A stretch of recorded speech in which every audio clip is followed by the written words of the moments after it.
এই যে রুই মাছ কিনে দিয়েছে বাবা।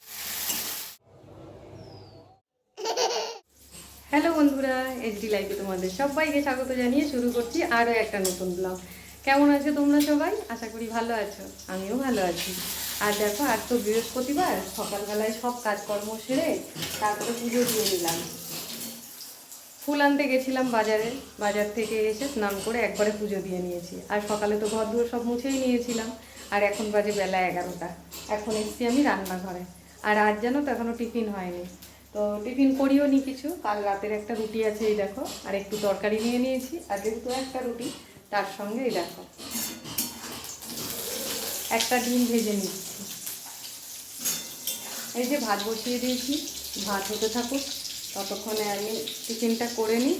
আর এইখানে দেখো রুই মাছ, আজকে রুই মাছ কিনে দিয়েছে বাবা। তো মাছটা ধুয়ে এই যে নুন হলুদ মাখিয়ে রেখে দিয়েছি। এখন তো পেটে টান পড়েছে, অনেকটাই বেলা হয়েছে, বৃহস্পতিবার যেহেতু পুজো দিতে অনেকটা সময় লেগে গেছে, সেই জন্য রান্না বসাতেও দেরি হলো। তো যাই হোক, বেশি কিছু করবো না, কালকে একটু ডাল আছে। আর আজকে তো ভাত বসিয়ে দিয়েছি। আর মাছটা তোমরা দেখতে পেলে, মাছটা ঝোল করবো। তো এই ভাত আর মাছের ঝোল, আর কিচ্ছু না। ছেলে তো বাড়িতে নেই, তো যেহেতু বাড়িতে নেই সেই জন্য ওর খাওয়া নিয়ে কোনো চাপ নেই। না হলে এখন ওকে নিয়েই চিন্তা হতো, সকালে কি টিফিন দেব, দুপুরে কি দিয়ে খাবে। যতই মাছ হোক না কেন, মাছটাও খুব একটা পছন্দ করে না। তো যাই হোক বন্ধুরা, সব কিছুর মধ্যে একটা জিনিস কি বলো তো, ছেলে ঘরে না থাকলে কিচ্ছু ভালো লাগে না। বাড়িতে নেই, বাড়িটা মনে হচ্ছে পুরো ফাঁকা ফাঁকা লাগছে। আর এই প্রথমবার ওকে 4-5 দিনের জন্য একা পাঠিয়েছি দুর্গাপুর। তো চলো টিফিনটা করে নিই, করে তারপরে আবার রান্নাঘরে যাব। আর সারাদিন কি করি না করি সঙ্গে থেকো, দেখতে থেকো। তো বন্ধুরা দেখো, রান্নাঘরে এসে তো রান্না আমি বসিয়েই দিয়েছি। আর যে মাছগুলো নুন হলুদ মাখিয়ে রেখেছিলাম ধুয়ে, সেই মাছগুলো দেখো ভেজে তুলে নিয়েছি। আর তোমাদের তখন বলেছিলাম আলু দিয়ে মাছের ঝোল করব। তো আলু কাটতে গিয়ে দেখছি ঝুড়ির মধ্যে বেশ কিছুদিন হলো কয়েকটা গাঁটি কচু ছিল, নষ্ট হয়ে যাচ্ছিল। তো সেখান থেকে যে কটা ভালো ছিল আর কি, সেগুলোই আবার কেটে মাছের ঝোলের মধ্যে দেখো দিয়ে দিয়েছি। মশলাটা কষানো হয়ে গেছে প্রায়, কিছুক্ষণের মধ্যে জল দিয়ে দেবো। আর এদিকে দেখো, কালকের একটু ডাল ছিল, সেই ডালটাও আমি গরম করে নিচ্ছি। আর যেহেতু অল্প একটু ডাল ছিল, তাই আজকে আর ডাল করলাম না। কেননা তোমাদের দাদা ভাইয়ের ডাল ছাড়া খেতে একটু অসুবিধা হয়। যে ডালটা আছে ওটা তোমাদের দাদা ভাইয়ের হয়ে যাবে। কোথায় গেল মেয়েটা, কই নামবি? হুম, কোথায় যাব? আমি দেখবো, চলো।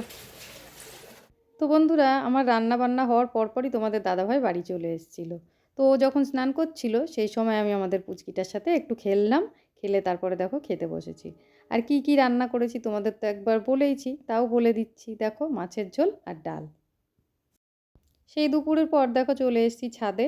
আর আজকে অনেক দিন পর বিকেলবেলায় ছাদে আসলাম। কেননা আমি যখন দুপুরবেলায় খাওয়া দাওয়া করে রেস্ট নিতে যাই, তখনই একবারে জামা কাপড়গুলো তুলে ভেতরে মেলে দিয়ে তারপরে শুতে যাই। কেননা সারাদিন কাজকর্ম করার পর যখন একটু রেস্ট নিতে যাই, ফোনের কাজগুলো আমি করি, তারপর একটু শুই। আর শুয়ে পড়লে চোখটা লেগে যায়, আর ছাদে আসা হয় না। তো আজকে আগেই একটু ঘুমিয়ে নিয়েছি, নিয়ে দেখো সন্ধ্যের দিকে এই যে চলে এসেছি ছাদে। সন্ধ্যেটা প্রায় লাগবে লাগবে ভাব, দেখো কত সুন্দর লাগছে। আর এই দিকটা তো আমি দেখি, কেননা এই পাশে একটা তেজপাতা গাছ আছে, আমার দেখতে খুব ভালো লাগে।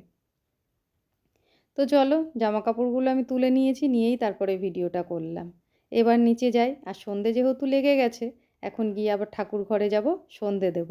আর আজ যেহেতু বৃহস্পতিবার, আর বৃহস্পতিবারে আমি একটু পাঁচালিও করি। তো বন্ধুরা, জামা কাপড় তুলে নিয়ে তো চলে আসলাম ছাদ থেকে। ওগুলো এখন আপাতত রেখে দিয়েছি সোফার উপরে, পরে গুছাবো। আর সন্ধে তো লেগেই গেছে, এখন যাব সন্ধে দিতে। সন্ধে দিয়ে এসে তারপর চা করব। আর জানো তো, সকালবেলায় চা খাইনি। কেননা সকালবেলায় যখন চা করি, তো চা বসিয়েছি, জলটা ফুটেও গেছে। বাবাকে চা দিই আর আমরা দুজন খাই। তো বাবা বলল মিস্ত্রিরা এসছে, মিস্ত্রিদের দুজনের জন্য চা করো। তো আমি দেখলাম জলটা ফুটে গেছে, এখন যদি জল দিয়ে আবার ফুটতে সময় লাগবে।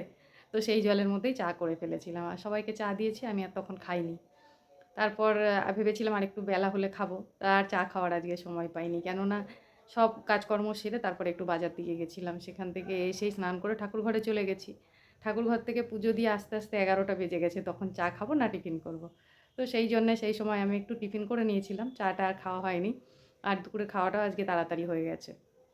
তোমাদের দাদাভাই চলে আসলে ওকে খেতে দিই যখন, তখন যদি আমি না খাই তাহলে আবার পরে আমাকে একা বসে খেতে হয়। সেই জন্য ভাবলাম যেটুকু খাবো একসঙ্গে খেয়ে নিই, তাই খাওয়াটাও তাড়াতাড়ি হয়ে গেছে, চা খাওয়ার আর সময় হয়নি। তো এখন সন্ধ্যেটা দিয়ে এসে তারপর চা খাবো। তো চলো সন্ধ্যেটা দিয়ে আসি। ঠাকুর ঘর থেকে এসে তারপর চা করে নিয়ে চলে এসেছি দেখো ঘরে বসে চা খেতে। আর এই সময় আবারও দেখো আমাদের পুচকিটা চলে এসছে আমার সঙ্গে খেলতে। কি করলো? হুম হুম।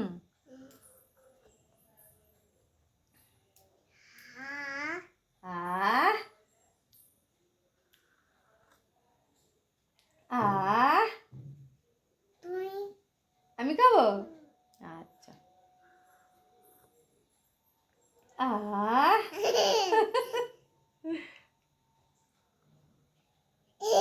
আহ আবার আহ আহ আমি আবার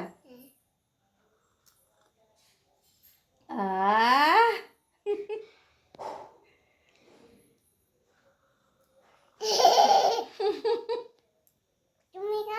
এই তো হয়ে গেছে আমার খাওয়া, আমার হয়ে গেছে, আরে অল্প আছে, খেয়ে নি। আহ দেখো চলে এসেছি আবার রান্নাঘরে রাতের রান্না করতে। সেরকম কিছু করব না, শুধু ভাত করছি। এমনি তো সেরকম খাওয়া দাওয়া নিয়ে এখন ঝামেলা নেই। ছেলেটা বাড়িতে থাকলে যদিও বা ওর জন্যে টুকিটাকি কিছু করতাম, ও তো বাড়িতে নেই, তাই শুধু একটু ভাত করে নিচ্ছি, আর দিনের একটু মাছের ঝোল তো আছেই। তো বন্ধুরা তোমরা তো দেখলেই আমি ভাত বসিয়েছি, আর ভাতটা ওদের দুই ভাইয়ের জন্যই বসিয়েছি। আমি তো রাতে রুটি খাই, আমি শীত কি গরম রাতে রুটিই খাই। আর এখন যেহেতু ঠান্ডা পড়ে গেছে কদিন ধরে সমানে প্রত্যেক দিন রুটিই বানাচ্ছি, সবাই রুটি খাচ্ছি। তো আজকে যেহেতু দিনের বেলায় মাছ রান্না করেছি, তো সেই জন্য মাছের ঝোলটা রয়েছে একটু, তাই ভাত বসালাম। ওদের দুই ভাইয়ের জন্য ভাত বসিয়েছি, ওরা দুজন ভাত খেয়ে নেবে। আর তোমাদের দাদা ভাইকে আমি বলে দেবো আসার সময় আমার জন্য দুটো রুটি নিয়ে চলে আসতে। আর রুটি দিয়ে খাওয়ার জন্য আমি একটু বেগুন ভেজে নেব। গরম গরম বেগুন ভাজা দিয়ে রুটি খেতে বেশ ভালোই লাগে আমার। তো চলো বন্ধুরা, আজকের ভিডিওটা এই পর্যন্তই। তোমাদের কেমন লাগলো অবশ্যই কিন্তু কমেন্ট করে জানিও। দেখা হবে আবার পরের ভিডিওতে, ততক্ষণের জন্য তোমরা খুব ভালো থেকো, সুস্থ থেকো। আজকের মতন ভিডিওটা এই পর্যন্তই, টাটা বন্ধুরা।